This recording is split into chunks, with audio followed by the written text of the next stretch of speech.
Mında onun bilen birge buturasım kelmey, benim söylesim kele, тұрып сөйлесім келе. Шының үшін қой бір нәрселерін мен мында сөйлеу тарихында мен бұл ноутбуктың қойдасын әлі көтере тұрған дейі. Сізге нәрсе көтерген, мына мұны? Шылай, рахмет. Мына шындайырақ нәрсе ауыр. Мында бірінші нейді түркі қоғақлар, оларының қазіргі дәулетлері Түркі есімінің қойшанбарлыққа келуі, онарсын статистика нелер классификациясында түркі халықларының біріншісі. Ол сізге барып жетешек, шының үшін мен былай ғана көрсетіп күні таныштырып ғана өтемін. Олар тұрында конкрет тоқталмаймын. Бұл бұрынғы халықлар болды, түркі халықлар. Қазіргі мына түркі халықлар яшаған жерлер мына картада көресіз. Onlar sınırında hazırki halklar, Türkiye halklar kitabında alarının bu kitaplarda var mı? Kitaplardan, internetlerden gelim alarını bilgiler. Hem hazırki Türkiye devletler hazırki Rusya sastafındaki avtonomiyle devletiminde respublikalar hem algıtaba Евразия ул билгеле бийик дала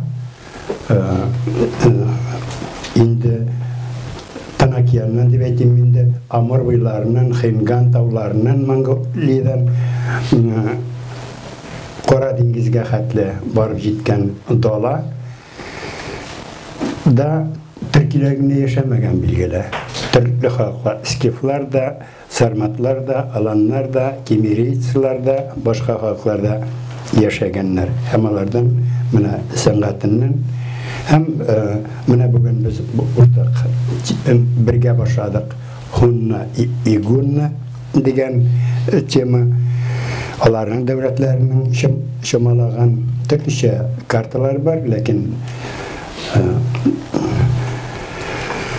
шулардан башлап һәм бүген biz әйтелмәгән хуннар турында мәгълүматлар беренчедән аларның исемнәре.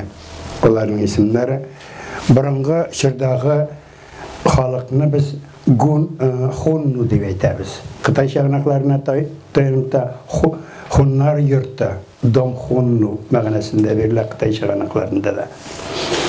Бу борынгы хуннар аларның Сибирдә, Кытай, Төньяк Кытайда, Төньяк Монголияда яшәгән вакытлар.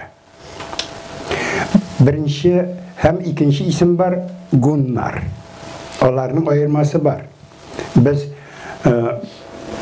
хуннарны, гуннарның бабалары дисәк тә, аларның аермасы бар. Чыганакларда шулай ук хуннар иң беренче монголоид кыяфәттә. Инде гуннар шактый Европалашкан кыяфәттә. Һәм алар шушы халыкларның бик күчеше вакытында бик нык үзгәрәләр. Хуннар аеруча угор элементы, Иран элементларын үзләренә кушалар һәм үзләрдә үзгәрәләр. Ягъни процесс бер яклыгына бармый. Икенчесе Кытай чыганакларында алар күбрәк сүннү дип йөртелә. Һәм безнең хәзерге татар телендә дә андый исем бар. Менә бит әле Роберт Миңнуллинны әнисе Сын елгасына алып кайткан икән. Шундый җырда бар. Сөннәр, Сын, Түбән Сын, Югары Сын дигән авыллар бар. Менә мин Мамадыш районындамы, Балык бистәсендәме шундый авыллар бар. Менә бу топонимикада да аларның изләре күренә. Аннан соң тагын бер нәрсәне әйтмәкче булам. Хуннарның якынлыгы безнең иң борынгы бабалар рәвешендә генә түгел. Безнең территория, без яшәгән территория аша да үткәннәр. Аларны нишләптер һаманда көньяк яклардан гына үткән формасында биреләр. Менә мин күптән түгел шулай ук таныштым. Майнхен Хельфен немец язучысы, немец галименең нигезләр. Алар Шулай ук төньяк маршруты да булган. Төньяктан үткән маршрут. Ягъни нәкъ безнең яктан үткән маршрутларда булган дип. Шуннан да аларның үзләре исемнәрдә генә түгел, атаклы Хун Казаннар дигән сүзләр дә бар бит әле. Хун Казаны алар бик кызыклы. Ул аш пешерү өчен генә эшләнгән казаннар түгел. Аш пешерү һәм милләт бу казанның роле бик кызык. Халыкны җыя. Шул казан тирәсенә. Ул яктан да кызык билгеле. Бәлки казан исемендә шуның белән бәйләү тагын да матуррак булыр иде Казан шәһәренең исеме. Һәм икенчедән Ульяновск өлкәсендә безнең Аксубай районында да бу казаннар табылды. Атаклы Хун казаннары. Ягъни безнең аннарсын Турай каберле дигән нәрсә бар, ләкин бераз бәхәсле ул, җирле халык белән дә бәйле, ләкин алар бу вакыт Турай каберлеге, Тураевский могильник дигән нәрсә, аның материаллары безнең хәзер Казан дәүләт университеты музеенда яши. Хуннар булмаса, бу каберлек булмас иде. Һәм миналарның күбрәк бәйлем барыбер Хун сугышчысы, атаклы Хун сугышчысы каберлеге белән. Бу Курган. Курган ул татар сүзе, кырган билгеле, шул сүздән килеп чыккан. Һәм бик бай каберлек, алтын, көмеш һәм башка ниләр белән тулган, сугыш кырыллар белән тулган каберлек. Бу хәзерге Менделеев районындамы, Татарстанның шул тирәдә Турай дигән Турай исеме дә, безнең татар әкиятләренә кергән Турай батыр исеме дә, бәлки шуның белән дә бәйләнәдер. Аннар икенче, димәк, беренче аларның баштагы беренче мәртәбә Кытай чыганакларында 18-нче гасырда яңа эрага кадәр 18-нче гасырда телгә алыналар. Беренче мәртәбә аларның игътибарына билгеле алды да яшәргә мөмкиннәр. Һәм баштагы вакытталар күпмедер дәрәҗәдә географик изоляциядә булалар. Бу һәм яшәү урыннары Хуангэ елгасыннан төньяк көнбатыштагы урында була башта. Чикләнгән Кытайлар белән, Кытайлар һәр вакыт үзләренең җирләре өчен көрәшәләр, үзләренең итеп. Хәзерге заманда да ул шулай, җир җитми. Шул хәтле миллиардтан арткан халыкка ул вакытта да пропорциялар шулай булгандыр. Һәм изоляция, димәк, Кытайлар, төньякта Гоби чүле, бу дөньядагы иң зур шыксыз чүлләрдән берсе. Анда кешегенә түгел хәшәратләрдә бик яшәми. Инде башка яклардан, димәк, сулар, башка җирләр белән менә шундый. Алар әле йомшак була ул вакытта, ләкин инде нәкъ менә күчмә тормыш цивилизациясын әкренләп аякка бастырып, алар кичәяләр, күбәяләр. Һәм инде Гоби чүлен кичеп чыгып, икенче аларның дөньядагы атаклы нәрсәләре Сибирне ачу. Билгеле, Сибир Марста да булмаган, башка җирдә булмаган, урында булган, ләкин цивилизация дөнья борынгы грек чыганаклары, Иран чыганак Кытайлар беләләр. Аларга актап булган, билгесез булган. Шуның өчен хуннарны әйтергә мөмкин, кешелеккә Сибирне ачканнар дип әйтергә мөмкин. Сибир ул хәзерге вакытта да Россиянең 70% территориясе. Киләчәк Сибирдә диләр бит Россияның. Шуның өчен шушы җирне үзләштерә башлыйлар. Беренче хуннарның дәүләте төзелә. Алар дәүләт төзиләр. Һәм бу дәүләт бик нык дәрәҗәдә конкрет була, эффектлы була бу дәүләт. Һәм бу дәүләтнең үзенчәлекләре түбәндәгеләр. Аларның канцеляриясе дә була, дәүләт аппараты да була, налог җыючылар да була, налогны дөрес җыярга Кытайлар да өйрәтәләр. Һәм язу да була, карталар да була. Шуның өчен бу дәүләтнең икенче башында Шанью дигән титулдагы кеше тора. Hem bu Ondan devletke has bulgan armiyası bula, bütün institutlarda, devlet institutlarda bu devlette bula. Lakin bir geli bu bik uzun şeylikli devlet. Kuşma halklar devleti. Lakin bunda biz silaştığında onlar kuşma halk bulmaganlar, ornu bilen torada şeşkenler, birinci şahtörler de bulganlar. Kıtaydan kola bu yerlerde metallurgiya bilen şıgıllanganlar. Metallına şatırlardağına işlep bulunmay. Ona 1543 gradus gerek rudadan metallını çıkarу için. Buna bunlar onları ikinci bir narsa onlarının şuşunday tüzük devlet bulantış. Çünkü her ruhlar bek köp, kabileler bek köp, onlar bölüngen bu devlet iki yakka, 10 yakka, sol yakka her birisinde 24 12'şer kabile bulgan. Bundan tış bu devletke has armiye biz Sovetçilerinde bir aytadirginde armiye narod iyicin degan narsani. Hunlarda ne şulay, ne başkaça bula almay hunlarda. Çünkü onda daimi armiye dep hazırki mağanada aytib bulmay. Soğuş bulayken onlar indi soğuşqa kelirge tiyiş, lakin o'zingiz o'ylab qarag'iz. Yüzer kilometrlarga taralgan xalqni jiu, so'g'ishchilarni jiu, bek og'ir masala. Shuning uchun mana son masalasida aytdik bitindi. Ularda xalq sonini olib bo'lgan regular ravishda. Ko'chma xalq sonini olib. Xalq sonini olib hozirda zo'r problem ham bek zo'r aqshalar sirib turgan narsa. Lakin ularni bildirganlar shu sizdan urra boyvoy klич. Hozir bek yarata, urra qishqirga yaratamiz biz. Mana shu sizda kelib chiqargan mumkin. Hem şu signallar hem başkanlar bilen bir o'ringa to'plangaç indilar. Yaqindagi ko'shlar eng birinchi Xitoyga qarshi kurashadilar. Lakin Xitoyni yo'lab ularning maqsadi tugul. Ularning maqsadi o'zlarida bo'lmagan narsalarni olib, hem qullarni olib. Lakin tag'in bir masala bor. So'zim bek tigi tarqavroq bo'lsa da aytmishni tuza olmayman. Xitoy istinasini esga tushirdik. Xitoy istinasi Xitoyni saqlash uchun gina tugul. Ondaga Xitoyda qilib yuruvchilik jamiyat, klassik qilib yuruvchilik jamiyat, qullarning masravishda dalaga qachuvi. Shaharlarni tashlab, boshqa nelarni tashlab, chunki bunda mobilniy turmush. Ayrisha yoshlar bundagi hunnar dağı dolağa tortilalar. Onlar da kızık. Onlar da ko'ngilliroq.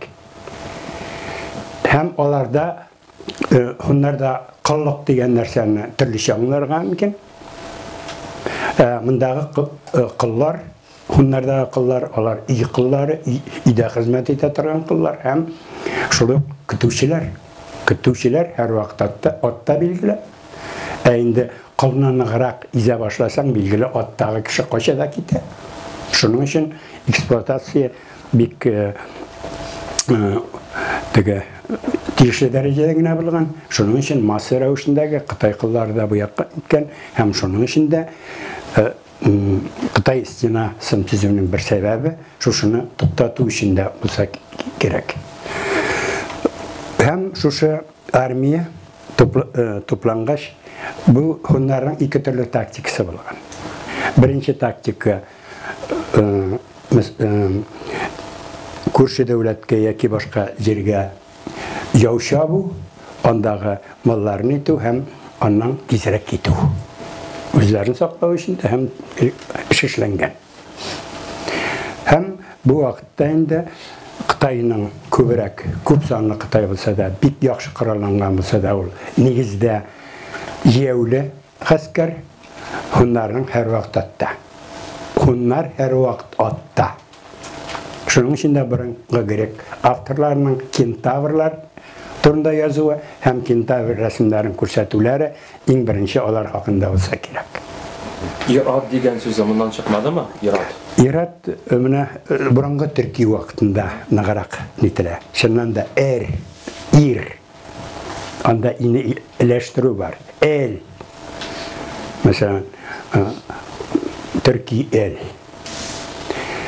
Hem İrat irlerinde pek prestijli hem şuluk vakitte irkin yani kıltıgıl askerde hizmet etuşu hem zatlı bulmasa da gerekli yerlerde hizmet etuşu halk neyteler. Ayı. Bu devletin tarihte ayrımda ismi var mı? Мен bir sene ettim indi. Gunnu degen söz belki yol yasanlaraktır. Şit halk bergen isimler. Lakin Dom Hunnu yurtta o Kıtay şağınaklarında var. Yani burunga.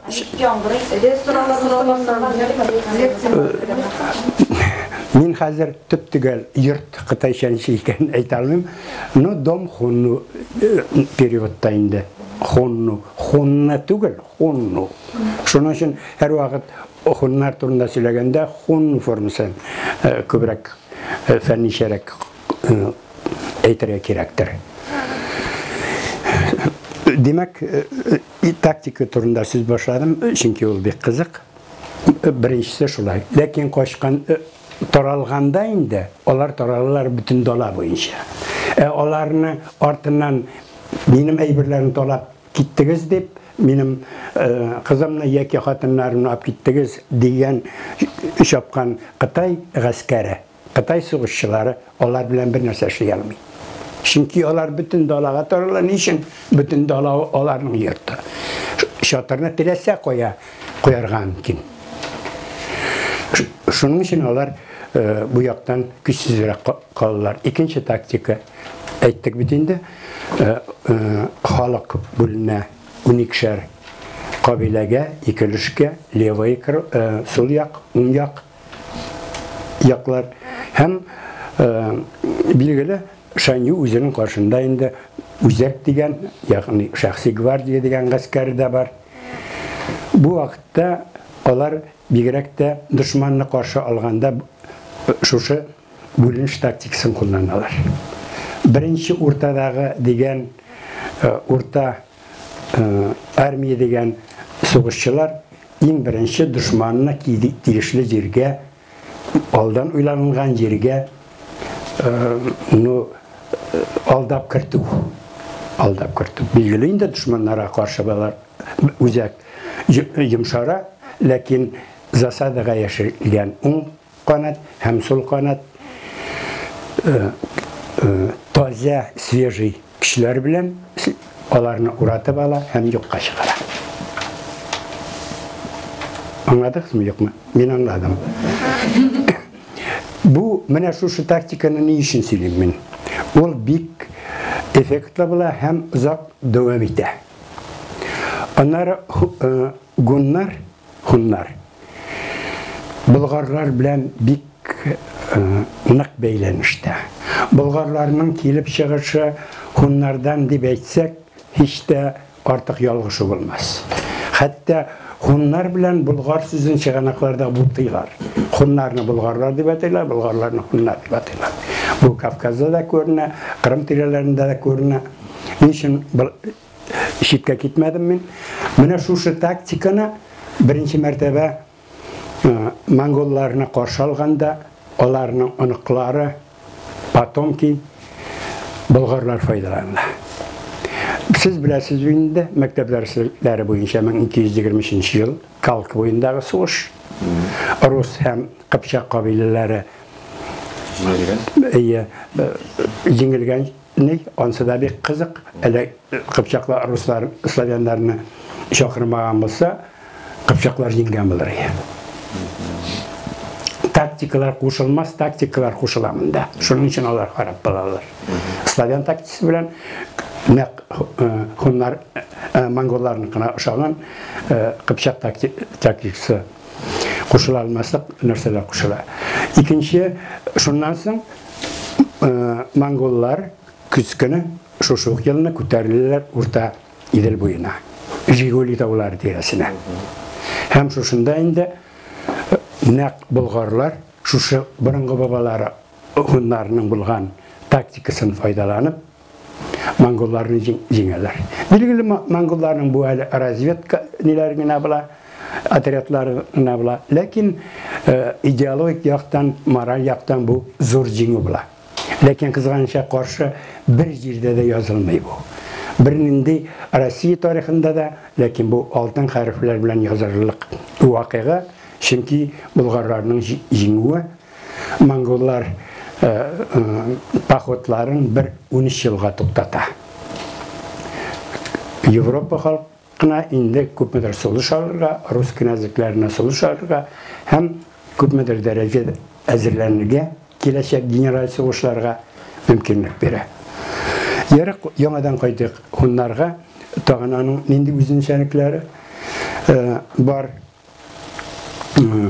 Мұннан тыш біз айттық, мына санап кеттік, Дамир Мевлевич те санады, Европаға көп яңа нәрсе алып келелер. Европа үшін бұл инородный тело, конечно, бүтінней көрілмәген, қытышқыш халық олар қарашынша келе. Бұл тезгіне білмей, көшіш башлана шул 2-ші ғасырлардан, 2-ші ғасырлардан сәбәплері оларының көп, нишләп хуннар көшіп кеткен. Ләкин бұл бейік көшішілер уақыты, ол Евразияға, бүтін Евразия халықларына қос дерлік. Славянларда көшкен, әмінде Восточныйға, тігінде Южныйға, тігінде қалғанында Үзәк Европада қалғанлары, Герман қабилелеріне де қос болған, бүтін Евразияға қос болған көрініш халықларының бейік көшіші. Ләкин шулайда башлап жібері, мана күншығыштан шулық хуннар, һәм бұл көшіш бик ұзақ бара. Юққағын олар хуннардан хуннарға әуірлу үшін бик ұзақ уақыт керек. Һәм бүтін әлікке бик тыныш 100 ел, бәлки 1000 ел ятқанда ола бүтінне өзгәрі танмаслық хәле келе. Бір халықлар қашып кетелер, икенчілері хуннарға құшылылар, үшіншілері бір-бірсі білән құшылып, көрілмәген халықлар барлыққа келе. Һәм күпмедір дәрежеде дәулетлер алмашына шушы әрәушілі 375 елларының инде алар иделіні кешіп шығалар. Мен бик схематикана сейлім, үстен-үстен гені уақыты yok. Һәм бір ошаның төньяқ yok. Шул Сирия һәм башқа яқларға да ките бір өліші. Һәм мұнда келгеште бір нешікте әйтіп болмай, мына мұнда Күнбатыс Европа халқы мына келген хуннар. Алар бұталышып тәлер. Хуннар яғында бик көп Европа халықларда соғыша. Шулық Европа халықларына қаршы. Мұны әр уақыт тарихта бик жеңін етелер. Мына мұн қаршы қойыларға мен бик келішмемалар білен. Моңғол яуларында да шолай. Моңғол яуларында да моңғол татарларына түгіл, яки татарларына түгіл. Чөнки русларда Күнбатыс Европада моңғол яуларын білмей, татар яуларын ғана біле, исемі шолай. Чөнки шолай икенче зор мәсәле. Көп қабилелер, көп халықлар, демек хуннар яғынан да тұрып. Һәм ател уақытында инде яңа дәулет деп әйтемме, Европа хуннар дәулеті барлыққа келе. Аның үзәге Панонияда, хәзерге Венгрия, Югославия һәм шулар башка дәүләтләр кисешкән урында. Һәм монда инде зур үзгәрешләр барлыкка килә. Һәм иң беренчесен мин әйттем инде. Бу вакытта Рим куласында яшәгән халыклар инде үзгәрешләр кичерә башлый һәм шушы үзгәрешләрне Рим кырлыгыннан кытылу үзгәрешләрен хуннар бик нык тизләтәләр. Сораулар бармы, юкмы? Мин бик кыска гына схема хуннар тарихы бик катлаулы, бик кызыклы. Вот это же что, какое время Петербурга, они там водопровод сделали, все сделали, что туда бы очень было полезно, потому что Рим забывал там, они сколько цивилизаций поставили. Автогон не сделали, если все сделали. Siz kirisince eğite başladınız. Biz eğittik, mesela şu vaktinde de onlar Abdile Avrupa'ya, mesela Ştan. Şaravarga şağın, hazırda bilgenden itkende kişilerimiz sahnede görem, minamında asılım düşkün Ştanlar. Jayla, atta jirgede jayla bide. Onlar dağı şuşunday at sanatı şuşu kiyimler şuşu atlı buluda tesir ete. İndi kiyimde bulu. Mesela onlar birinci mertebe zöngü diyenler sana uylap tavalar. Zöngüsüz siz atta oturalmıyorsunuz. Şu an siz de düşüyorsunuz. Bundan akıllı, skif sarmatlara qaraganda ikinci türlü bulgan. Hem dileseyinde hareket yasıyala turgan zöngüler atta oturan kişiye. Dileseyinçik, mesela onlar hatta soğuş at, olga at, okların süngülerin atığa qaraganda artka atı koşkanda artka atı da starak da bulalar hatta. Hem atta oturу için ağır itikler tugul, gece tirsinden tabanı katı bulmagan, yumuşak bulmagan ayak kiyimleri. Atka yapışıp oturу için, ayak tabanları bilen de yapışıp için. Onlara jirga gerek mi? Şunun için katı tabanlı ayak kiyimleri onlara has tugul, gerek tugul onlara. Hem iyi. Ama abi silahsız idi siyasi düzülüşünün İyi. Kimler düşünce bilingen? Demek siyasi düzülüş bu devlet ilgariga feodal devlet. Lakin biz feodalizmni hemen anlayız. Avrupa'ya has, Rus'a has, Slavenlara has devletler formasında anladık. Ondan tarihte biz biknik yağılışa biz eliki şablonlarga yana ikinci türlü sivilizasyonların tuturga tırışıda. Buna bizim zor hata şuşa. Onun üzenseliklerinden çıkıp tüzülgen bu ilgariga feodal devlet. Kuşma turmuştan çığa turgan devlet. En birinci bunda mal, ol hayvan, mallar. Şundan kelgen baylık. Hem nindi kütüşe köpmü malga hoca, onun ornu da bu devlette şundan belirlene. Birine ikinci ehemmiyetle yok bu klanlı devlet. Kabilelerinin de üz orunları var. Zatlı kabileler, hakimlik ituş kabileler. Hem onlar içinde şulayık indi kişilerinin de hiyerarşisi var. Başında biz ettiğinde şanju, yaki Türkiye nelerde koyuğat alimler yaza yabuğa tercüme edip yabuğu şu formada demek başında şu zatlı nesilden bulgan kişi tura. Hem köpmedir demokratiya şartları da var. Vayan demokratiya. İyi. En birinci şulay. Köp devletlerge lakin vayan demokratiyanlarsın biraz gibi var aynı. Lakin el başlangıç şurada şu harbi demokratiya. Harbi demokratiyanı anlarlık gerek. Biz işleptir şitinsene biz. Hocalıktan erse harbi kirim bir ehemmiyetli. Hem harbi kirim hiçsiz kuşma mal asaraştırık bilen birge ol. En kirimli şöyle. Şunun için o vakitte demokratiya şu başka haklarını yoğulab algan o vakitte talagan vakitte indi başta şurada tigiz rəvişdə bilu. Lakin soğuşçular tigiz değil. Xeyli miskin soğuşçular var, atsız, kılıçsız soğuşçular bilirler mümkün. Hem de kişilerek, mekirlilik soğuşçular birbiriyle bununla gelişmiyorlar.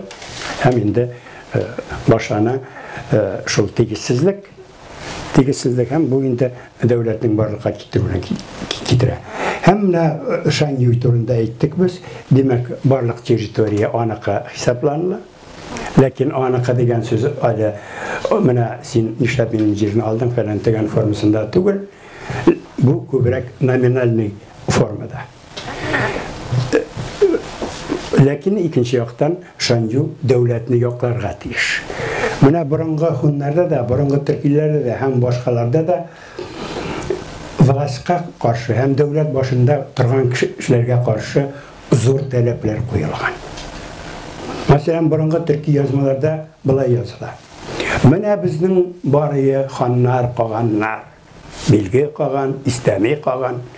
Hozirgilari yo'q, hozir xalq turunda o'ylamaylar. Mana shu ideya ol hozirgi kun ichida aktual. Umuman burungi turkiy davlatlardan bir ko'p aktual narsalarni bugungi kundagi yetishsizliklarni ko'rsatirga bo'lar edi. Demak, bu birinchi zo'r Shanjuy. Kalanoviy davlat bo'lish, demak, onun yaqinlari, tug'anlari, eng yaqin tug'anlari endi ikkinchi o'rinda turadi. Balki bunda birinchi, ikkinchi deb aytib o'rinsizdir. Ham ularda davlatning zo'r o'rinlarında o'tiralar. Anlarsın, yarag'roq tug'anlari ham bular ko'proq yarag'roq tug'anlari 24 olar o'tiralar endi shulay ayrim yerlar belgilar ham tegishli o'rinlarda o'tiralar. İşte belirlenmeye başladı. Bularning davlatning idorasini ham ularning iyerarxiyasini belgilab, tag'inda aniqlab sizlarga mumkin bo'lar edi. Bu kunchiqishni idora etuvchi, kunchiqish qanotni idora etuvchilar, ham kunbotish qanotni idora etuvchilar, ham tag'in intilib bir fikrni aytam. Narod armiya deb boshlamda men unutdim. Bunda demak shu davlatning idorasi da birga, armiyada, xalqda. O'ng qanot yoki so'l qanot bo'linadi tag'in tumanlarga. Masalan, 12 tumanga. Tumanning boshlig'i ol Temnik. Bu narsa bu 10 ming askarning shoma bilan belgilab boshlig'i. 10 ming qo'yan kela territoriyadan kela. Qaysi territoriya 10 ming askarni bera ola, bu tuman. Onun içinde şulay kete 1000. 1000 askeri bera ola turgan territoriya demek 1000 başı o'tira. 1000 başı bir vaqtda zo'r feodalda, zo'r yetakchida ham komandoyishida bir vaqtda. Анда сіз izolgaydı şu Şanjuy vaqt birinchi taqdir solangan deymi? Anlarınçı bo'ldi. Birinchi vaqtda Shanjuyni saylaylar. Dirsirogi ol 24 qabilaning birinchisi bo'ladi. Saylaylar deb aytuvda niyaraga. Lekin olg'a tabayinda nasl bo'yicha ketadi. Hayır, demek baştan jıyılganlar idi, sayladılar. Şul vardı. No bizden için Rossiyada imperiyasında. Onlarning tag'in chunki men Turkiya qolganligi turida da ko'pmedir so'z aytirga tilayman. Mana ko'rasiz, yuviler aybrlari, yuviler nishlab aylanmaysan bu. Onlarni belgilab qora metallurgiya bilangina beylab bo'lmaydi. Ular boshqa yerlardan da zakaz beradilar g'oyatda. Oltin, kumush aybrlarni ko'proq zakaz bo'yicha bo'lgandir yoki tortib olingandir. Lekin o'zinchalik mana bizanu aybrlarindagi o'zinchalik. Bigrakda zotli metallni zotli toshlar bilan bezav. Mana filigran deb aytadilar. Hem şu narsa bo'yicha olib keldi Avropaga. Bunda aytdilar endi Damir Mevlavich da aytdi, Fayz da aytdi. Belgili aytdik bu otli armiya. Otga тең булган атлы сугышчыга, тең булган коралларга тиеш. Ул да булса, әгәр дә инде франклычлар сыман мине тотып баса икән, ул үзендә тураклап битергән микән, атына да зыян китергән микән.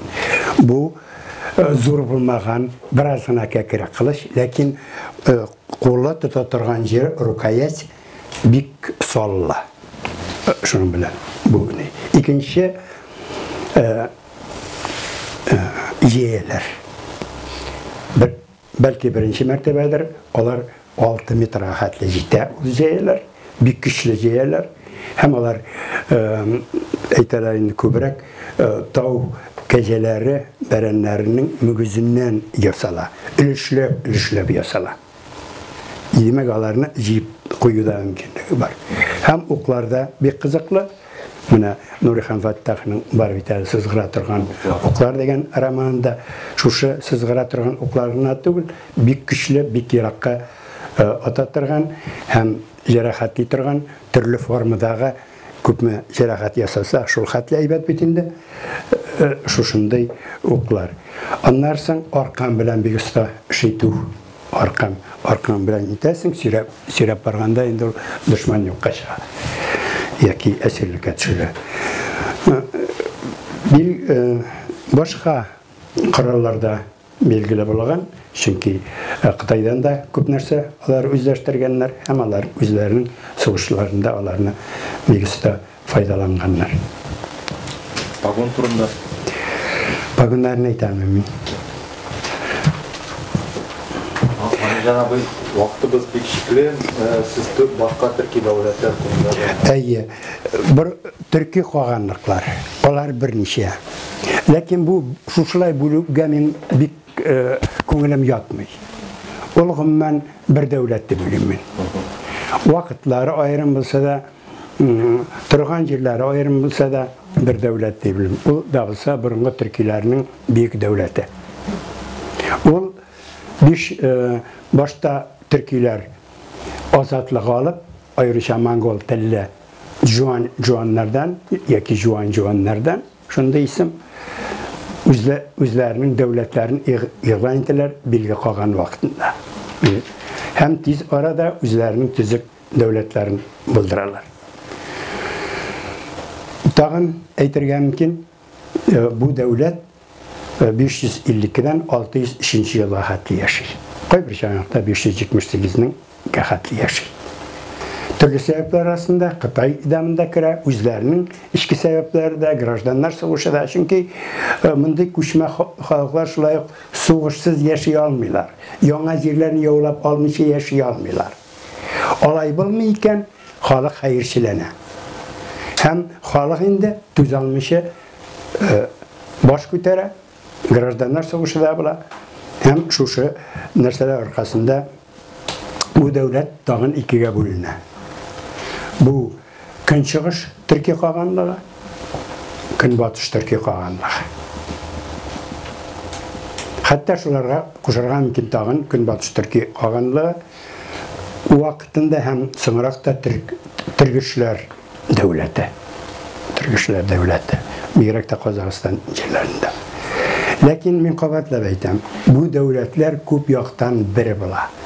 Һәм мәсәлән, һәр вакыт буйсынмаса да, көнбаш Төркия калганлыгы, көнчыгыш Төркия калганлыгында утырган калганның теләкләрен искә ала. Һәм димәк, вакыт ягыннан әйтергә мөмкин, беренче Төркия калганлыгы, икенче Төркия калганлыгы, географик яктан көнчыгыш Төркия калганлыгы, көнбатыш Төркия калганлыгы. Ләкин икенче Төркия калганлыгын мин әйтергәм, бу көнчыгыш Төркия калганлыгының бер 50 елдан соң яңадан яңарышы гына дип. Беренче Төркия калганлыгының бер өлеше Кытайга буйсына, ләкин бер 50 елдан соң алар яңадан восстание күтәреп, үзләренең көнчыгыш дәүләте икенче Төркия калганлыгын башлап җибәрәләр. Мин балар турында сөйләргә теләмим. Үзегез укырсыз һәм китаплары бик күп. Иң беренче хәзерге вакытта да әһәмиятле булган нәрсә. Мине шаккатыра гомер буена төрки калганлыгындагы идеология. Дин. Менә мондай төрки калганлыгындагы булган идеология алга таба бер төрки калган дәүләтләрдә бәлки алтын урдадан кала булмаячак. Бу нәрсә, бу идеологияның нигезендә халык ята. Халыкны саклау. Икенчесе дәүләт. Дәүләт икенче. Дәүләт ул халыкны саклау инструменты. Эффектлы инструменты. Шуның өчен иң беренче шартта кирәк дәүләт. Һәм шушы нәрсәләрне тагында культлаштырырга кирәк. Шуның өчен бу дәүләт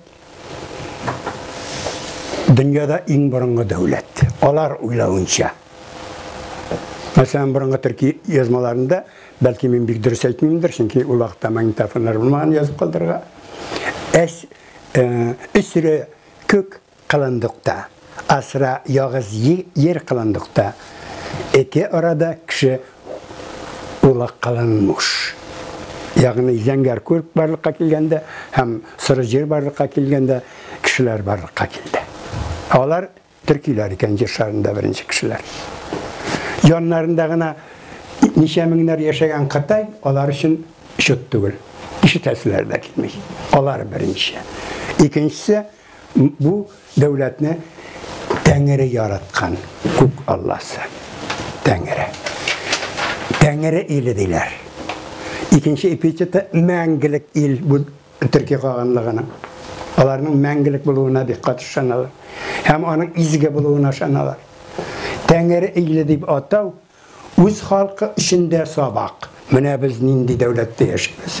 Һәм дошманнар өчендә сабак. Нинди дәүләткә сез кул күтәрдегез дигән идеология. Һәм шулай ук тарих культы бу дәүләттә. Нихәтле борынгырак, шул хәтле әйбәтрәк, шул хәтле дандырак. Мин әйттем бит, нинди ханнар булган. Менә ничә халык турында уйлаганнар, хәзер икенчерәк. Һәм яшьтән үк үзеңнең тарихыңны белү. Без Спартаклар яки башкаларның тарихларын бик яхшы беләбез, Македонскийның. Менә безнең үзебезнең семьяның тарихын, гаиләнең тарихын белү, шәҗәрәләрне белү. Мәсәлән, алардан сабак килә. Ягъни шушы мен әйтергә мөмкин, төрки шовинизм дип яшь. Без беренче, без барсыннан да әйбәт, без дөньяның иң әйбәт yerендә яшибез. Кытайлар сыман калатыйлар, поднебесное государство, курасы дәүләте. Һәм башка чаралар белән үзләренең патриотизмын, рухларын күтәрәләр, үзләренең тарихлары белән.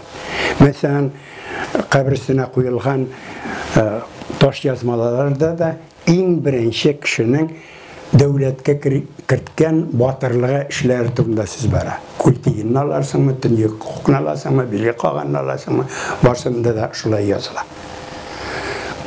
Һәм бу тарих нигезләнә барыбер шушы рух тарихына, кабиләләр тарихына, гаилә тарихына. Димәк, вакыт, пространство дигән нәрсәләр, вакыт, тарих, аларның философиясе шулай ук бер. Алар вакыт һәм пространство берлегенә бик нык ышанганнар.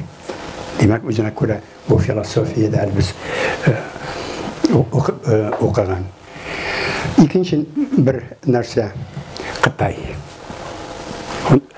Хоннардан соң да буларның да төп дошманнары дип әйтергә теләм.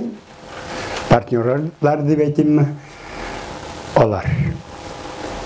Һәм бу халык өчен билгеле Кытайлашудан саклану. Кытай яулап алуыннан түгел, Кытайлашудан физик яктан битү түгел, үзеңне төрек будун, чуку или башка исемнәр белән атаган халыкны саклау. Шуның өчен хәтта алар шун борынгы төрки калганлыгының профессиональ тарихчысы Йоллык Тегинның бик атаклы сүз язып калган. Син Кытайга бик якынлашма, син Кытайдан бик ерак китмә. Менә шушы позиция белән алар үзләрен саклап калырга тырышалар. Билгеле, хуннарда да һәм борынгы төркиләрдә дә югары белем алу дигән нәрсә ул Кытайга барып белем алу. Һәм монда ялыктагын үзенең борчуларын шулай ук яза, Кытайларның ичкишелегендә кабул итәргә мөмкиннәр борынгы төркиләр, башка начар сыйфатларында менә чикләргә кирәк дигән сүзләрдә әйтелә. Һәм ни өчен ерак китмә Кытайдан? Билгеле, аның цивилизациясеннән файдалану, аннан күп нәрсәләр үзләштерү. Һәм менә бүген сорау булды бит, татар халкына нинди ниләр иткән. Билгеле, борынгы чорда Кытай, Иран, аннан соң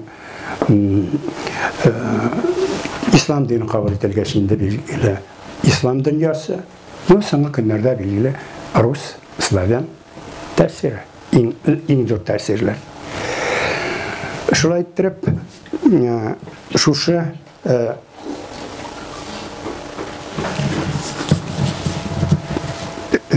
бик жанлы, бик тормышчан идеологиялар булу белән борынгы төркиләр безне хәзердә шаккаттыра.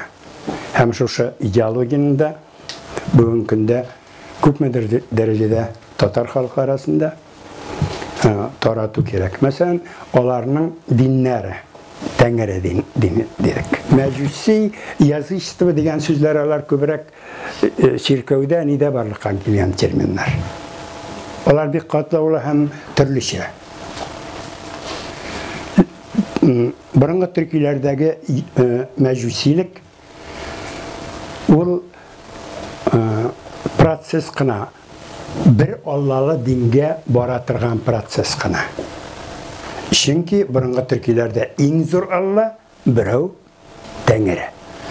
Аларның язмаларында һәр вакыт я күп Тәңре диләр, я бер Тәңре дип язалар. Аның берлегенә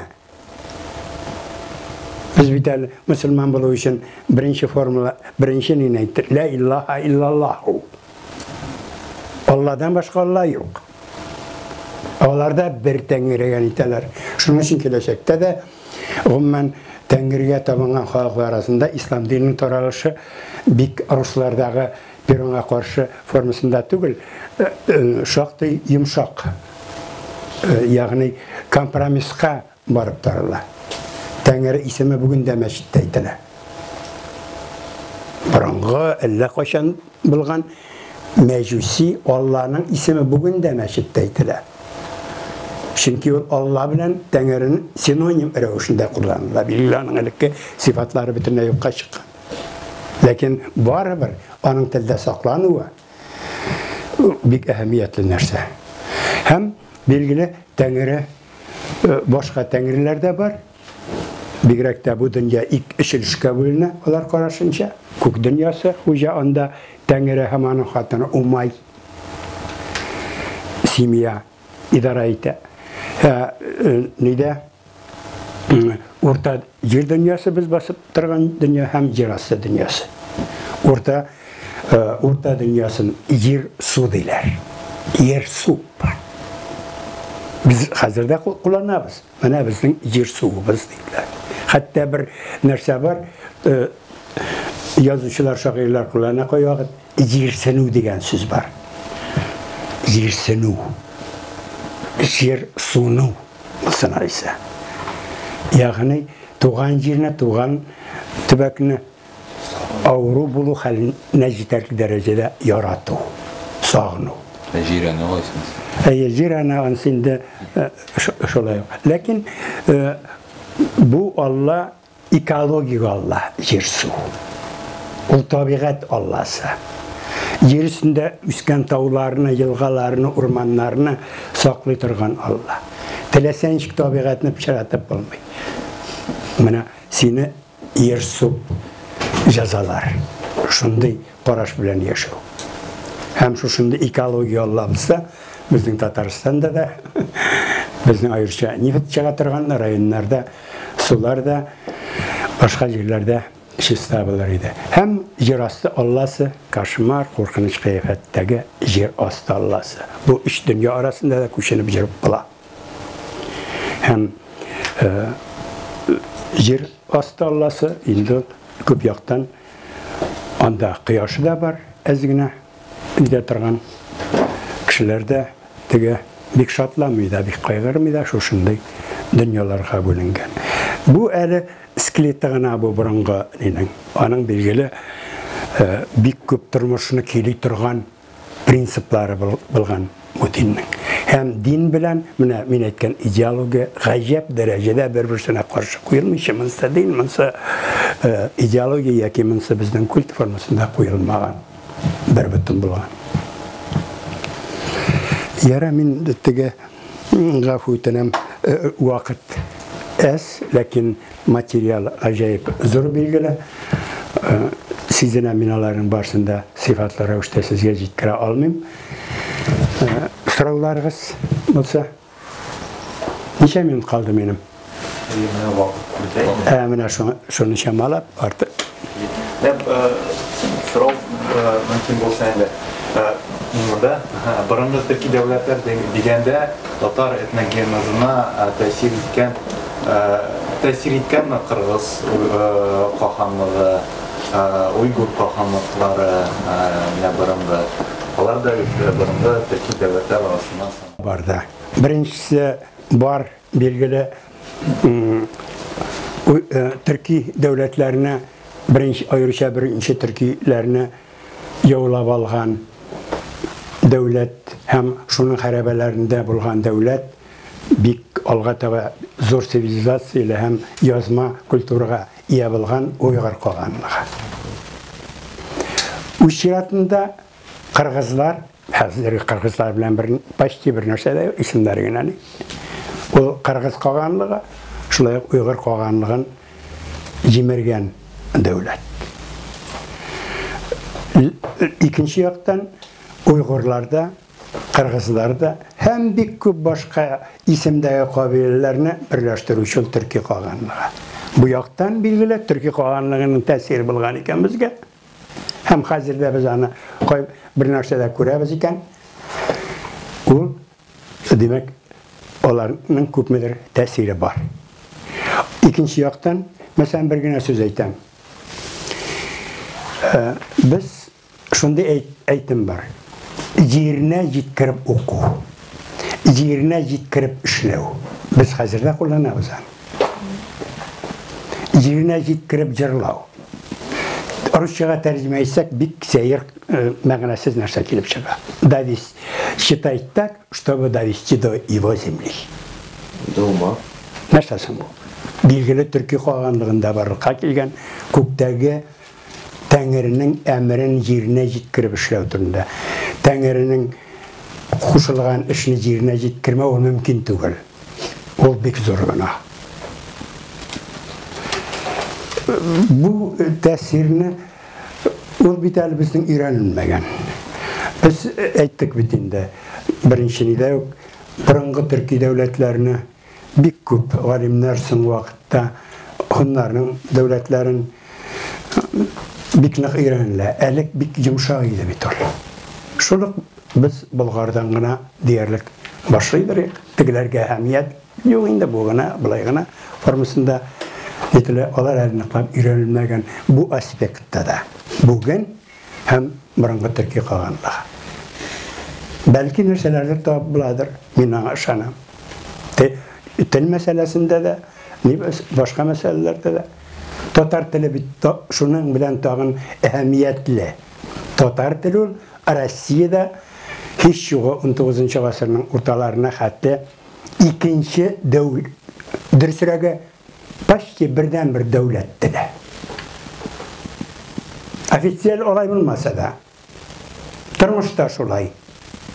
Çünkü Rusya yavlab algan halklar Rus tilini bilmiler. Ama bana yardımga kele Tatar tili. İşlep başka til tugul, işlep başkırtlar til, Hakaslar yoki başkaların tili tugul. Çünkü Tatar tili köp halklar аңлашыла торгандай тел. Билгеле, мен хәзерге төрек телен әйтмим, төрек теле бөтенләй үзгәртелде.